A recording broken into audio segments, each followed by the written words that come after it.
Hello guys, Bharat एक त्योहारों का देश है। यहाँ पर हर तरह के त्यौहार मनाए जाते हैं।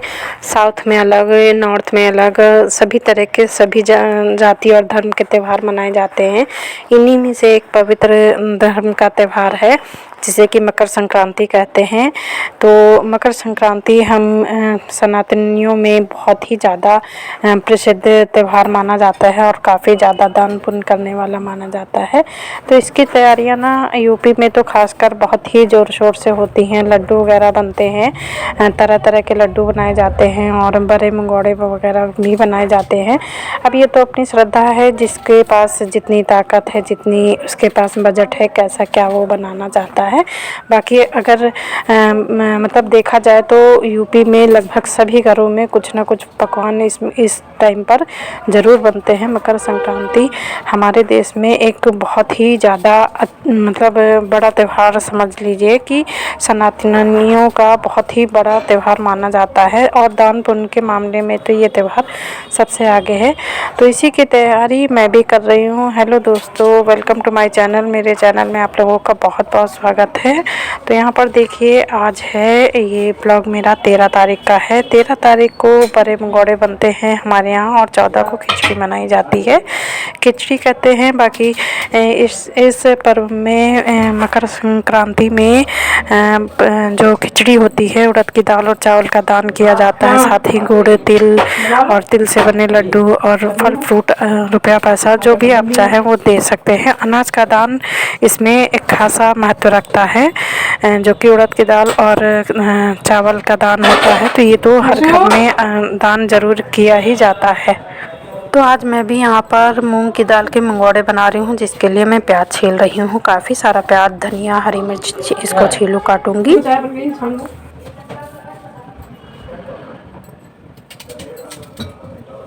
एक काम कर दो, वो लाल टिक्के से इसमें तेल डाल दो। अभी कढ़ाई कर दो।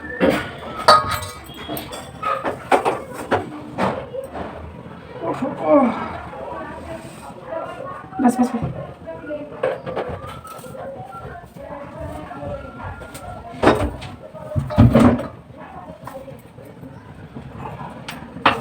देखो, अगर चाय को कहें दूध नहीं मिलता है तो कह दो बड़े पापा को फोन कर दो, अगर आएंगे उधर से लेते आए। अगर यहाँ ना मिले तो 8 तक आ जाते हैं। 8 साढ़े 8 तक आ जाएंगे, जैसे आएंगे बता देंगे। बस बस ठीक है, देखिए हो गई सब्जी पूरी। तो सामने बना रही हो तब भी हाँ तो बढ़िया बनी होगी।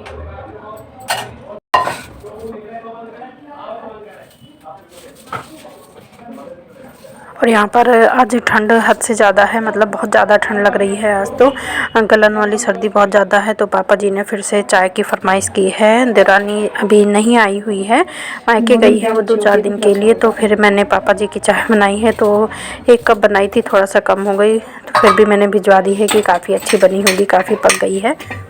और यहाँ पर जैसे ही मैंने याद किया है वैसे ही देवरानी आ गई है। तो माँ बेटे आए हैं, तो बेटा आया है पैर छूने के लिए। और यहाँ पर मेरे मंगोड़े की पूरी तैयारी चल रही है। सबसे ज़्यादा तो इसमें मुझे मंगोड़े पसंद आते हैं जब प्याज काफ़ी सारी हो, हरा धनिया प्याज होती है ना, तो मंगोड़े का टेस्ट ही कुछ अलग ही हो जाता है। और अगर मैं अपनी पर्सनल पसंद बताऊँ, किसी को तो प्याज कम पसंद चल जाती है, पर मुझे मंगोड़े तभी अच्छे लगते हैं जब काफ़ी सारा इसमें प्याज पड़ा होता है।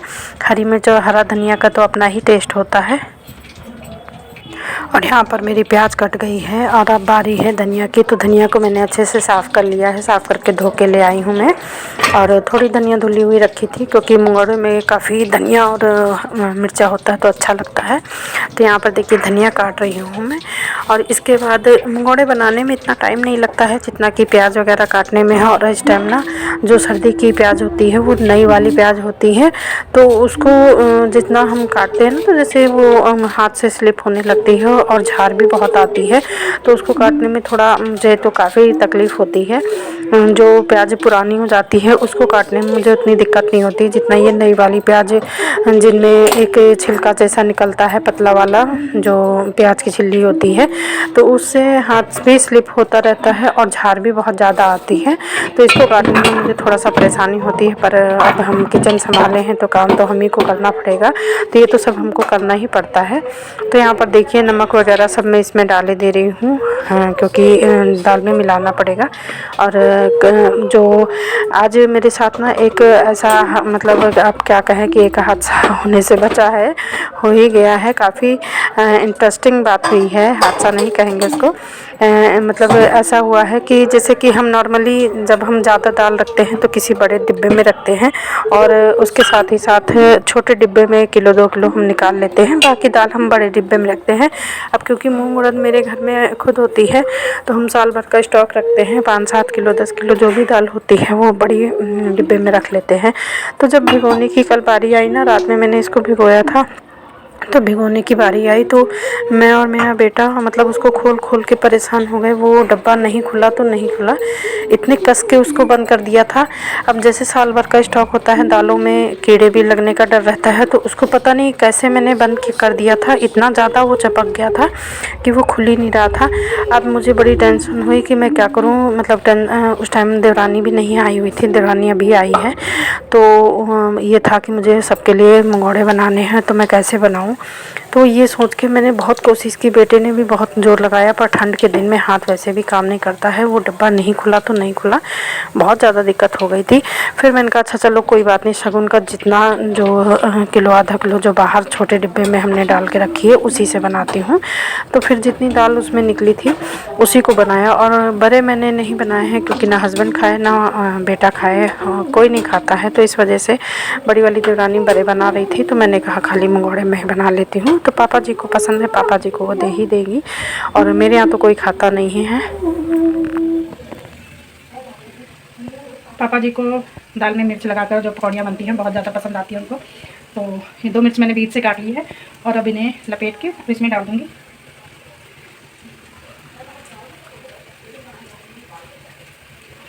मेरे से तो ज़्यादा अच्छे से बनती नहीं है, ये उड़द की दाल में जो है तो ये काफ़ी अच्छे से बन जाती है, कोशिश कर रही हूँ मैं।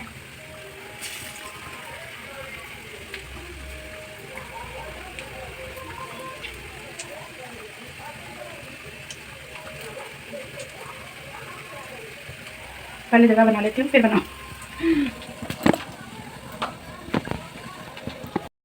तो कभी कभी ऐसा होता है जब हमको किसी चीज़ की हद से ज़्यादा ज़रूरत होती है और हम उस काम को नहीं कर पाते हैं ना, तो बहुत ज़्यादा अफसोस होता है, बहुत ही ज़्यादा अफसोस होता है।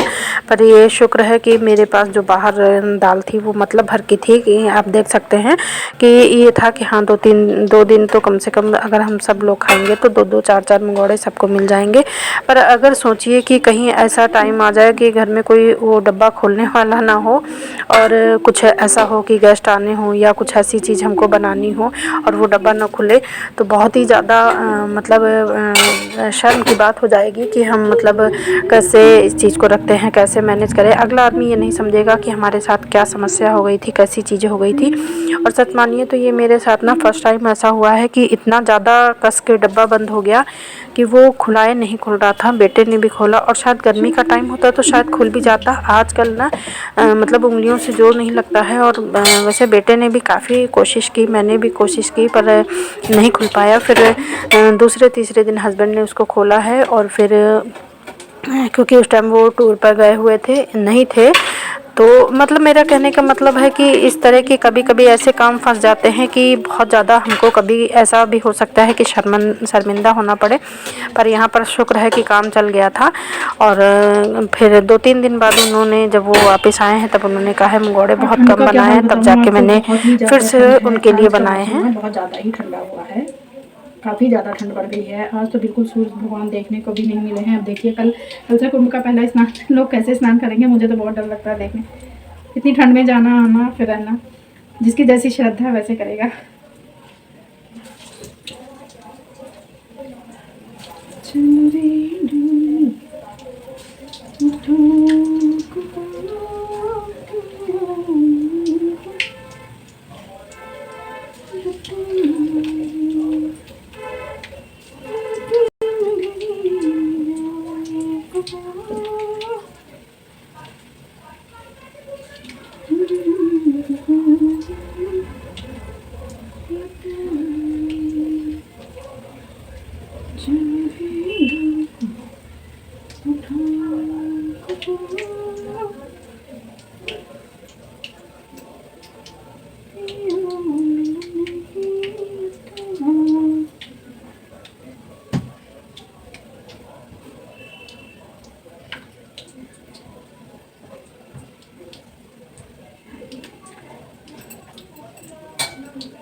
और यहाँ पर मैंने पहले गरम गरम मैं मंगोड़े बनाती गई हूँ और पापा जी को, बेटे को, सबको खिलाती गई हूँ। कैसे बना है, जैसे चूहा लगता है।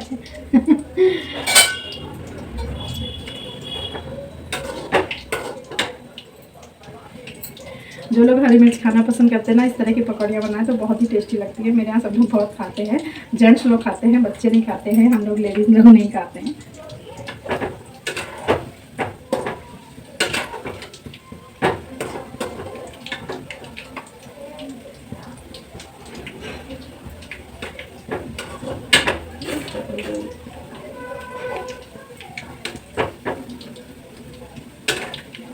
और यहाँ पर मैंने हरी मिर्च को बीच से फाड़ के और उसको दाल में लपेट के पकौड़ी बनाई, क्योंकि मेरे ससुर जी इसको बहुत खाते हैं। तो फ़िलहाल मैंने 2 ही बनाई है, क्योंकि ज़्यादा सर्दी के दिन है, कहीं ऐसा ना हो पेट में जलन वगैरह होने लगे। तो अगर कहेंगे तो और बना दूँगी मैं। और अगर हस्बैंड होते तो उनके लिए भी बनाती, उनको भी पसंद है, वो भी खा लेते हैं। बाकी मैं और मेरा बेटा और बाकी लेडीज़ नहीं खाते हैं। जो कोई ज़्यादा मिर्च पसंद करता है तो उनको ये पकौड़ियाँ बहुत अच्छी लगती हैं। आप अगर बेसन में भी इसको लपेट देंगे ना हरी मिर्च को, तो जो कोई तीखा खाना पसंद करता है उनको ये बहुत ही अच्छी लगती है। अगर आप लोगों को भी तीखा खाना पसंद है तो एक बार इस तरह की पकौड़ियाँ बनाकर ज़रूर देखें, चाहे वो बेसन में बनाए या किसी दाल से लपेट कर बनाए, तो बहुत ही टेस्टी बनती है। तो यहाँ पर मेरे सारे मंगोड़े बन गए हैं और साथ ही साथ मैंने जो बाकी बचे हैं दही में भिगो दिए हैं, और बाकी जो है वो हस्बैंड के लिए भी दाल पिसी हुई जार में ही रखी है, उसको नहीं निकाला है मैंने। और अब दूसरे काम कर लूँगी, और जब हस्बैंड 9:30-10 बजे आएंगे तो फिर मैं उनके लिए अलग बना दूँगी।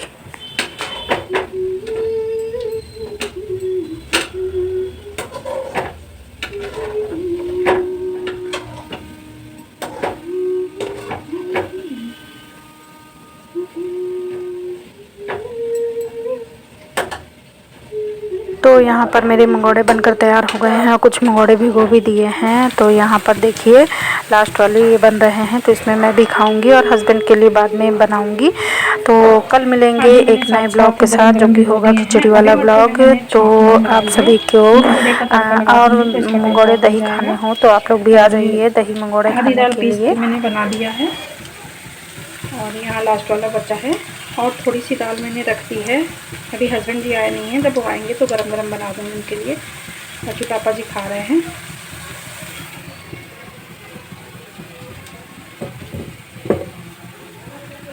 ये देखिए अब इनके लिए रख दिया है मैंने।